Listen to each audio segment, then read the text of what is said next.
Hi, Bill. Say, you should have been down at the dealership this evening. We just got in our new 1959 Plymouths for the announcement next week, and let me tell you, they are gorgeous. Yeah, sure, Pete, I know. Every year this time you come home, all full of fire, and tell me what a great car the new Plymouth is. But it's always a Plymouth, just a low-priced car. Now, if you'd seen a new Imperial or something like that. Well, that's just the point, Bill. This new Plymouth almost looks like an Imperial. No kidding, you ought to see him. All right, let's go down and we'll take a look at him. You mean right now? Well, sure, I want to see him again myself. Let's go. But remember, keep it under your hat. Now, watch where you walk, and in fact, you better let me have the flashlight and lead the way. The 59s are over in the back room anyway. Ah, here they are. Come on in, I'll get the lights. Isn't that taking a chance, Pete? No, nobody can see us back here anyway. Well, there she is. What do you think of her? Hey, that's all right. But it looks different. It is a Plymouth. Yep, new from every direction. Just check this new divided grille. Looks deep and strong, doesn't it? All anodized aluminum and solid. Go ahead, feel it. I can see it. Say, you sure this car is a Plymouth? Sure, I'm sure.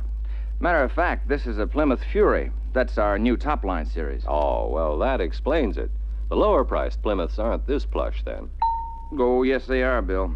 Every Plymouth made has the same classy-looking front-end treatment. No paint substituted for chrome on even the lowest-priced series.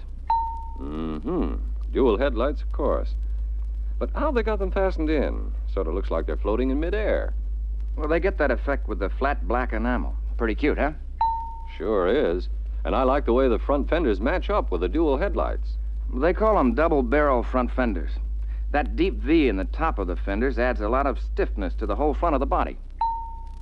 See how wide the chrome is on the leading edge of this fender? It runs right across the front of the grille to the other fender. Ties the whole front end into one low, wide look. The turn signals wrap around to the side where everybody can see them. And the grille wraps right around to the wheel cutout for a wider look. Hey, that's smart. When you've got paint there, it's always getting stone bruises. What do you think of our new wheel covers? Yeah, I was noticing them. Sort of a spoke pattern, isn't it? Yes, but these spokes are easier to clean and won't catch mud. Won't rust, either. Say, Pete, that windshield's different, isn't it? Looks bigger. You bet it's bigger. Wraps around and over the car. It's standard on all Plymouth hardtops as well as convertibles. Gives the Plymouth a much more spacious feeling, inside and out. Now, there's a feature that makes a lot of sense to me because when I'm driving, I want all the seeing I can get. You'll get over 10% more seeing in the 59 Plymouth hardtop, Bill. Now, just step back a bit so you can get the overall effect. Uh-huh. That windshield blends right into the roof. Hey, wait a minute. Those tail fins are new. Boy, they make the whole car look different. They sure do.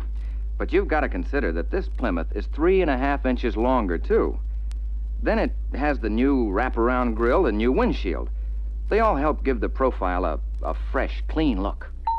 I like that new side trim. Is that standard on the Fury? Well, the sport tone is optional, but the rest is standard. Now, see how the trim is wider at the front than at the rear? Gives more styling emphasis to the front end. Now, come around the back. Just zero in on this new thin tail fin. See how wide it makes the deck lid look? And that deck lid has a new distinctive fast slope with a sharp crease right down the center. Boy, sure looks like an Imperial. You bet. And you've got a wide chrome strip that runs the full width of the rear on all Furies. Now, notice how the panel below the strip is recessed so it emphasizes the tail lights and the license plate.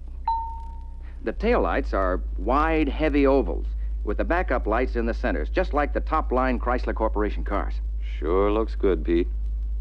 If you really want to see something that looks good, come over here. Wow, an Imperial spare tire cover. Hey, pretty sharp. I bet it costs extra. It's standard on the 2 Sport Furies, but you can get it on any Plymouth. We call it the Sport Deck. Uh-huh.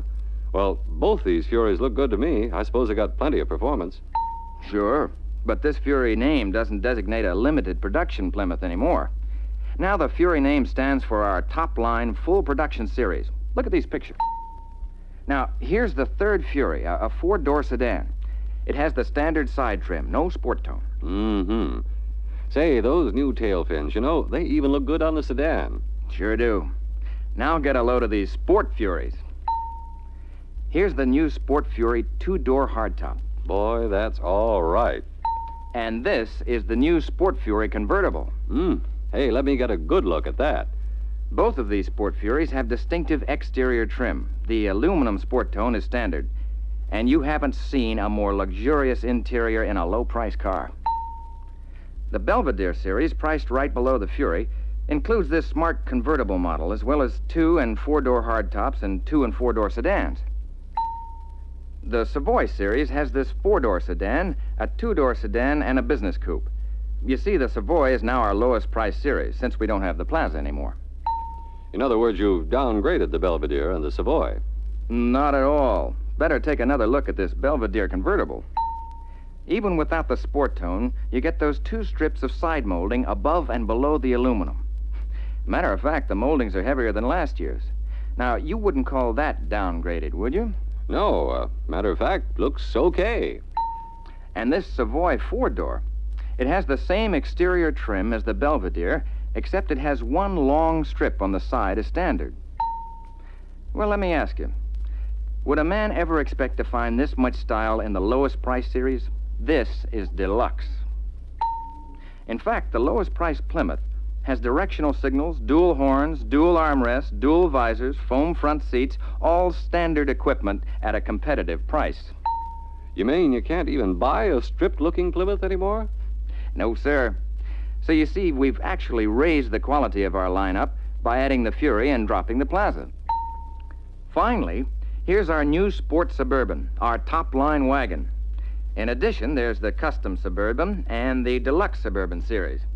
All keep their same names and seat and door options, so there's no change in the wagon lineup except for engine availability. Well, now what do you think of them? I guess you were right, Pete. They really look new. But I think the strongest impression I get is that these cars look, well, rich. They have the look of a quality automobile. All of us around here get the same impression. And I'm going to make sure all my prospects get that impression when I show them this '59 Plymouth. Speaking of prospects, Bill, you ought to do some museum a favor and give them that old buggy of yours. Because once you get behind the wheel of a new Plymouth, you're not going to be happy, brother, until you've got your own Plymouth.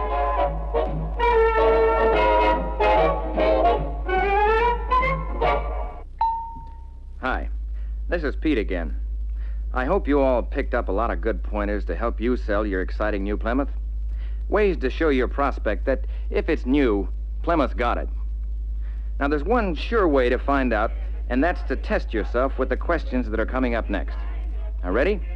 Here's the first one. On the Plymouth for 59.